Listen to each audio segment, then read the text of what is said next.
mon Dieu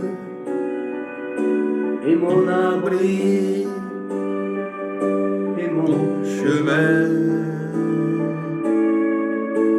Dieu, mon tout, mon Dieu, garde ma vie entre tes mains.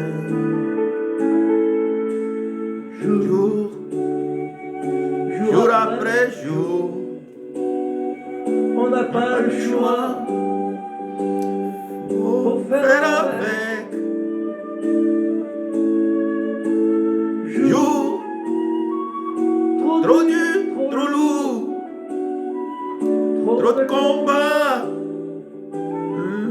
le cœur à sec. Dieu, tu es mon Dieu, mon abri et mon chemin.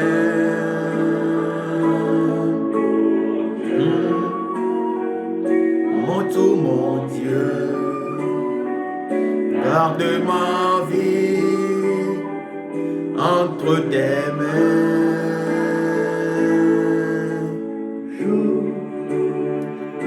Long le parcours, sans but, sans choix et sans céder. Oh, sans un discours, suivre ton pas, fais ta clarté. Dieu, tu es mon Dieu et mon abri, mon chemin. Dieu, mon tout, mon Dieu, garde ma vie entre tes mains.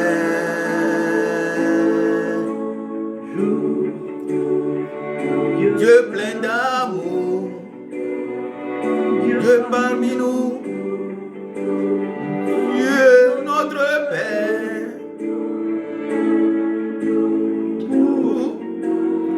Oui, pour toujours, bras grands ouverts, Dieu avec nous. Dieu, tu es mon Dieu, mon abri, mon chemin. Dieu, mon tout, mon Dieu, garde ma vie entre tes mains.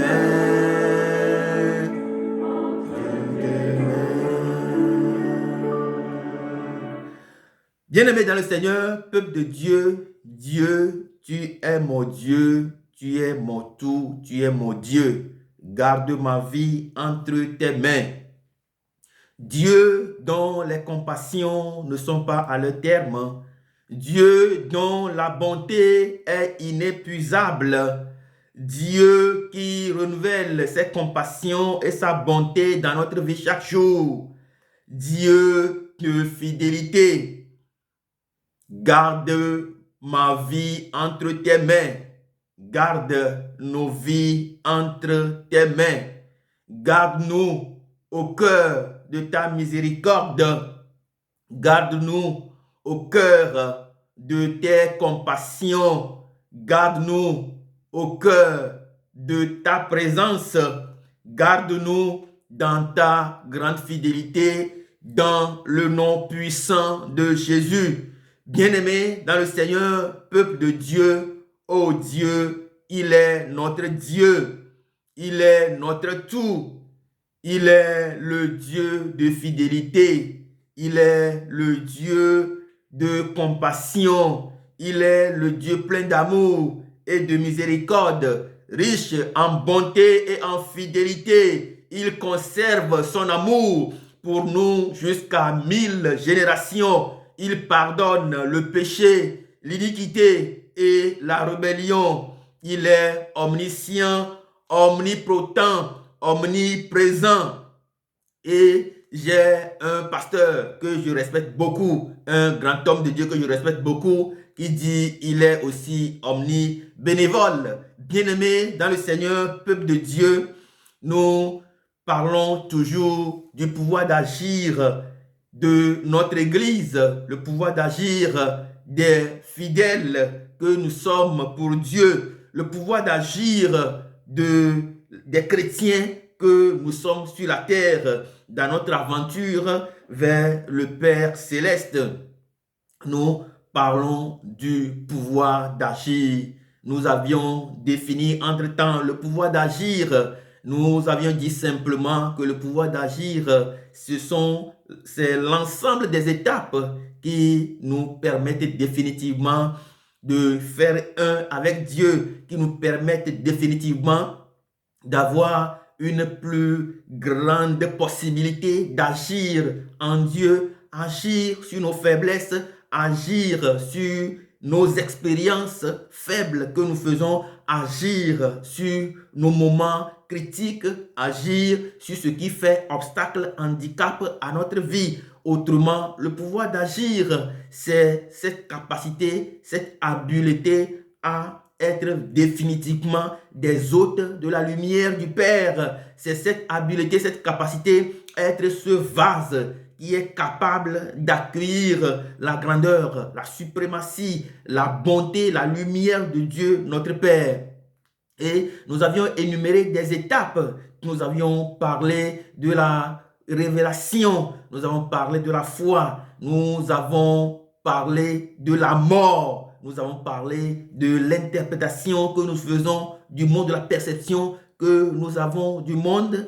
Nous avons parlé de l'humilité. Nous avons parlé de la connaissance de ce que Dieu demande exactement de nous comme sacrifice afin de pouvoir véritablement l'accueillir chez nous comme Zachée. Bien-aimés dans le Seigneur, peuple de Dieu, et la dernière fois, nous avions souligné une attitude importante, une attitude qui nous handicape, qui nous freine dans notre marche effective avec notre Dieu, une attitude qui nous bloque, qui nous empêche d'avoir accès à une plus grande possibilité d'agir en Dieu. Et l'attitude là, c'était quoi? C'était notre inattention, l'inattention que nous développons dans nos familles, l'inattention ou le manque d'attention que nous avons développé dans nos familles qui a occasionné aujourd'hui ce qu'on appelle, entre guillemets en sociologie, la nucléarisation familiale, ce qui a entraîné ce qu'on appelle socialement l'éclatement du tissu familial, l'éclatement de nos familles. Le manque d'attention a fait qu'aujourd'hui, la famille n'est plus unie comme avant, la famille n'est plus unie comme cela se doit, la famille n'est plus solidement ancrée en Dieu, puisque sans unité de nos familles, nous ne pouvons pas prétendre avoir ce pouvoir d'agir. L'Église agit parce qu'elle vit dans l'unité. L'Église, à chaque fois qu'elle va manifester sa faiblesse, eh bien, nous verrons clairement que ce qui fera la faiblesse de cette Église, eh bien, c'est le manque d'unité, c'est le manque de cohésion, c'est le manque d'harmonie. Bien-aimés dans le Seigneur, peuple de Dieu, aujourd'hui, nous sommes toujours dans la ligne droite de l'inattention. Nous avions parlé de la dernière fois de l'inattention que nous développons, du manque d'attention que nous développons vis-à-vis de nos familles ou dans nos familles. Et moi, je ne viens pas ici conseiller des gens, je ne viens pas ici donner des conseils, dire aux gens comment ils vont faire. Je suis venu simplement faire la volonté de Dieu. Je suis venu faire ce que Dieu m'a envoyé faire. Je suis venu faire ce que l'Esprit Saint a fait pousser en moi. Je suis venu simplement nous dire que si nous revenons à nous-mêmes et que si nous faisons attention, nous faisons attention les uns aux autres, nous pouvons facilement ressouder la famille, nous pouvons ressouder le tissu familial, nous pouvons véritablement savoir ce qui se passe dans la vie de chacun de nous. Et bien, à partir de là, nous pouvons véritablement avoir accès à cette unité-là qui nous permet d'avoir accès à une plus grande possibilité d'agir en Dieu. Aujourd'hui, bien-aimés dans le Seigneur, peuple de Dieu, nous allons parler de l'inattention ou le manque d'attention que nous avons aussi développé vis-à-vis de nos rêves. Nous avons développé certainement une inattention, un manque d'attention vis-à-vis des rêves que nous faisons quotidiennement. Et cela a détruit beaucoup de choses en nous. Cela a détruit nos destinées. Cela a détruit la confiance que nous pouvons avoir de nous-mêmes. Cela a détruit cette capacité que nous devons normalement avoir afin de pouvoir réaliser la plénitude de notre destinée. Nous avons développé une inattention vis-à-vis des rêves que nous faisons. Nous avons développé une attention vis-à-vis des songes que nous faisons et cela a joué un rôle absolu dans ce qui fait que cela a joué un rôle absolu dans ce qui nous a freiné, effectivement dans notre marche avec notre Dieu. Eh bien, aujourd'hui, je m'en vais très rapidement, en 5 minutes, partager avec nous une expérience que j'ai réussi à faire avec l'attention que j'ai développée vis-à-vis du rêve. Je vais nous parler de l'expérience d'un seul rêve. Il y a plusieurs rêves, mais aujourd'hui, je vais nous parler de l'expérience d'un rêve qui est très important dans notre vie. Un rêve que la plupart d'entre nous ont fait ou font et vis-à-vis duquel ils n'ont pas réussi à développer une attention afin de pouvoir comprendre concrètement ce que cela veut dire. Il s'agit de quoi, bien-aimés dans le Seigneur, peuple de Dieu? Il s'agit du rêve de la perte des dents. La plupart du temps, la plupart d'entre nous ont fait ce rêve ou continuent de faire ce rêve, le rêve de perdre ses dents.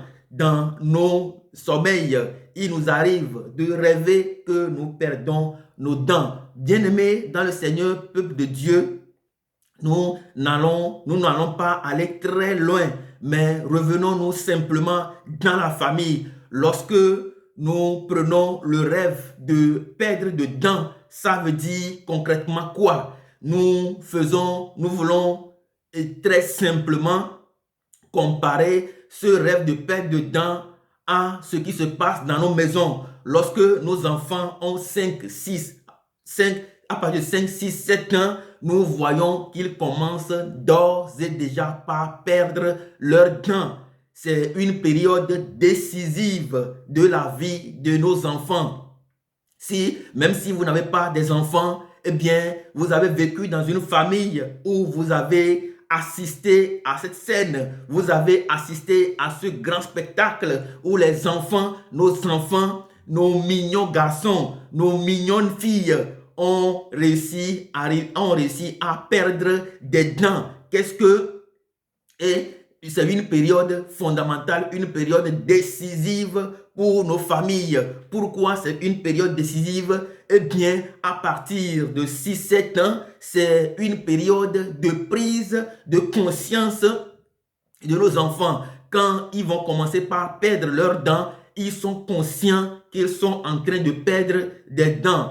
Première chose. La deuxième chose, c'est justement à ce moment qu'ils sont également conscients, s'ils sont nés en Occident parmi les Blancs, c'est en ce moment qu'ils sont véritablement conscients de qui ils sont. Ils sont conscients qu'ils ne sont pas blancs comme les Blancs, ils sont conscients s'ils ne sont pas métis également, ils sont conscients qu'ils ne sont pas blancs comme les blancs, ils sont conscients qu'ils ne sont pas qu'ils sont uniques en leur genre, ils sont conscients qu'ils n'ont pas la même tête que tout le monde, ils sont conscients qu'ils n'ont pas les mêmes yeux que tout le monde, ils sont conscients qu'ils n'ont pas les mêmes dents que tout le monde, ils sont conscients qu'ils n'ont pas les mêmes démarches que tout le monde, ils sont conscients qu'ils n'ont pas les mêmes parents que tout le monde, ils sont conscients qu'ils sont uniques en leur genre. Ce moment, un moment très important, un moment décisif, un moment particulier, même un moment particulier dans l'éducation de nos parents, un moment particulier dans l'éducation que nous pouvons donner à nos enfants. C'est à ce moment qu'ils sont conscients également, qu'ils prennent conscience du mal et du bien. C'est en ce moment qu'ils commencent par développer cette prise de conscience petit à petit. En ce moment, ils commencent par développer également une capacité d'écoute parce qu'en ce moment, justement, on peut facilement les appeler et leur demander et leur envoyer de nous acheter quelque chose, les envoyer de nous acheter quelque chose, ou on peut facilement leur demander d'aller chercher quelque chose à la cuisine, d'aller chercher quelque chose dans la chambre, d'aller chercher quelque chose dehors ou accompagné de quelqu'un. C'est en ce moment qu'ils commencent effectivement aussi par développer des habiletés, développer leur affinité, leur compassion vis-à-vis des objets, vis-à-vis des éléments, peut-être vis-à-vis des portables, vis-à-vis des radios, vis-à-vis des tablettes, vis-à-vis des papiers, vis-à-vis des cahiers, des livres. C'est en ce moment qu'ils commencent véritablement par développer des choses. En ce moment, ils savent qu'ils sont particuliers, uniques en leur genre. Bien-aimés dans le Seigneur, peuple de Dieu, en ce moment, la famille aussi commence véritablement par placer quelques éléments afin de pouvoir véritablement éduquer cet enfant, afin de pouvoir le socialiser, le resocialiser, et nous allons voir qu'à ce moment, il y a les jeunes garçons qui vont aller avec leurs parents, il y a les jeunes filles qui cherchent également à aller avec leur maman. Bien-aimés dans le Seigneur, peuple de Dieu, c'est le moment de la prise de conscience. Eh bien, lorsque ce moment commence, c'est véritablement un moment de résistance. Un moment de résistance. Pourquoi? Parce que il va vouloir développer un certain nombre de choses que les parents ne vont pas accepter. Ils vont vouloir développer un certain nombre de comportements que nous ne voulons pas accepter. Ils vont vouloir développer un certain nombre de compétences. Ils vont vouloir développer un certain nombre d'habiletés qui ne sont pas conformes aux normes de notre société. Et nous leur disons absolument non.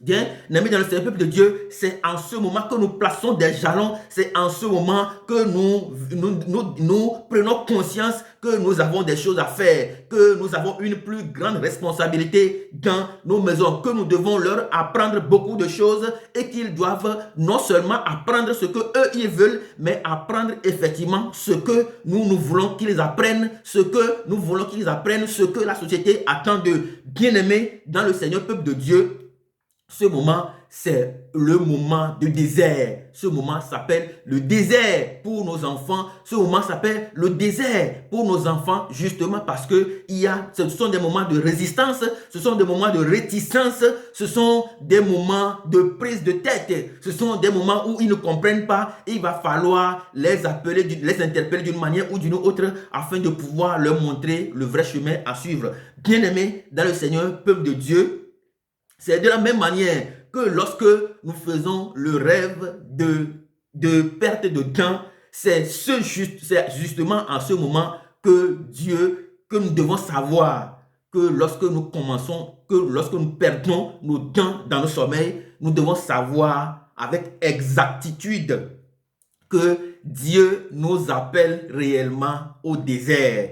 Dieu nous appelle au désert. Dieu nous appelle à une prise de conscience vis-à-vis du monde qui tourne autour de notre vie, une prise de conscience vis-à-vis de nos familles, une prise de conscience vis-à-vis de nos habiletés à développer, une prise de conscience de nous-mêmes et c'est le moment où Dieu nous appelle véritablement à développer une capacité d'écoute, à développer notre façon de regarder, à développer nos perceptions, nos façons de regarder. Bien-aimés dans le Seigneur, peuple de Dieu, lorsque nous rêvons que nous perdons des dents, eh bien, sachons que Dieu nous appelle au désert. Sachons que la porte du désert est grandement ouverte. C'est-à-dire le lieu où Dieu nous appelle, nous interpelle à apprendre de nouveau.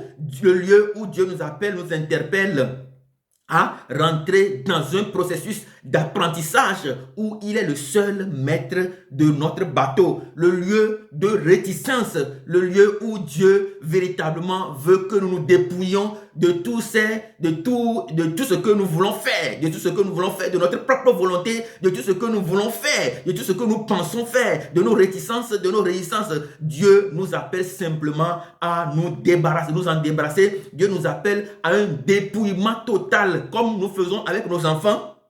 Nous voulons qu'ils fassent ce que la société attend d'eux. Eh bien, c'est justement en ce moment que Dieu veut que nous fassions exactement, en rentrant dans le désert, de faire exactement ce qu'il veut que nous fassions. Dieu nous appelle en ce moment et il dit dans Actes chapitre 13, mettez à part Paul et Silas pour la mission pour laquelle je les ai appelés. Dieu nous appelle à nous mettre à l'écart. Dieu nous appelle en ce moment à nous mettre à l'écart. Quand on se met à l'écart, nous prenons conscience que nous devons grandir. Quand Dieu nous met à l'écart, eh bien, dans notre rêve, quand Dieu nous dit, quand Dieu nous révèle que nous perdons nos dents, eh bien, il s'agit de nous mettre à l'écart. Il s'agit de prendre conscience que nous devons cultiver de la maturité. Dieu veut que nous cultivions cette maturité spirituelle. Dieu veut que nous grandissions. Dieu veut que nous dépouillions de tout ce qui fait résistance en nous. Dieu veut que nous dépouillions de toutes nos réticences. Dieu veut que nous apprenions. Dieu veut que nous nous séparions résolument de notre monde. Dieu nous met à l'écart. C'est en ce moment que nous rentrons dans le désert. C'est très difficile. Bien-aimés dans le Seigneur, peuple de Dieu, lorsque vous faites ce rêve, eh bien, Dieu vous appelle. Si vous ne le faites pas, si vous ne vous mettez pas dans ce désert, vous ne vous mettez pas à l'écart, vous ne vous mettez pas à chercher Dieu, vous ne vous mettez pas devant sa face, vous ne cultivez pas un moment de vif désir de rester avec lui, eh bien, simplement, les conséquences, c'est que vos relations vont commencer par se dégrader.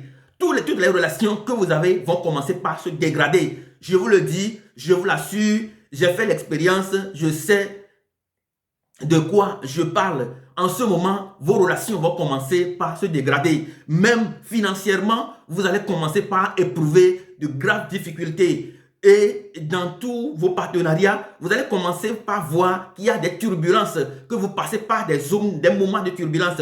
Bien-aimés dans le Seigneur, peuple de Dieu, c'est le lieu où vous devez savoir que il faut développer une attention vis-à-vis des rêves que nous faisons.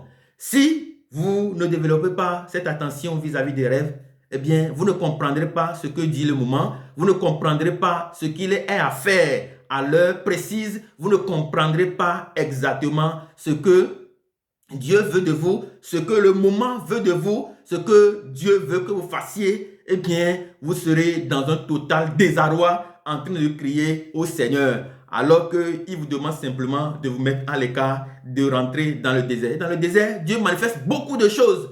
Dieu est dans le désert que Dieu a montré à Moïse que les pierres peuvent marcher avec eux. Les pierres peuvent marcher avec eux. La même pierre que Moïse a frappée et qui a fait sortir de l'eau, cette pierre-là a marché avec eux. C'est dans le désert que Dieu révèle des choses mystérieuses. C'est dans le désert que Dieu vous révèle des choses mystérieuses. C'est dans le désert que vous faites l'expérience avec votre Dieu. C'est dans le désert que vous prenez conscience, comme les enfants, que vous êtes unique en vos genres. C'est dans ce moment d'expérience, de vive expérience dans le désert, que vous prenez conscience que vous n'êtes pas blanc spirituellement et que vous n'êtes pas blanc et que vous devez faire beaucoup de choses pour pouvoir avancer. C'est dans ce moment que vous développez, que vous sachiez effectivement, que vous prenez conscience de vos habilités, de vos capacités, et que vous commenciez par développer également une capacité d'écoute. Bien-aimés dans le Seigneur, peuple de Dieu, je nous demande simplement de faire cette expérience-là. Lorsque nous rêvons que nous perdons des dents, eh bien, allons au désert, allons voir Dieu.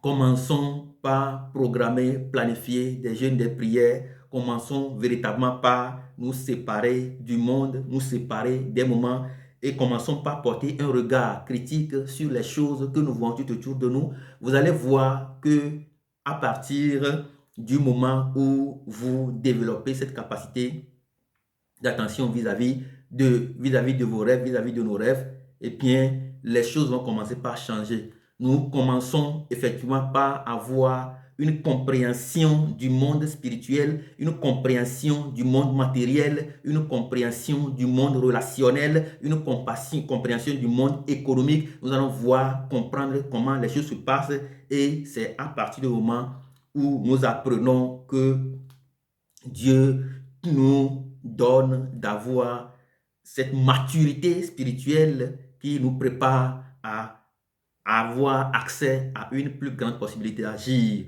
Bien-aimés dans le Seigneur, peuple de Dieu, Dieu nous bénisse abondamment dans le nom puissant de Jésus-Christ. Amen.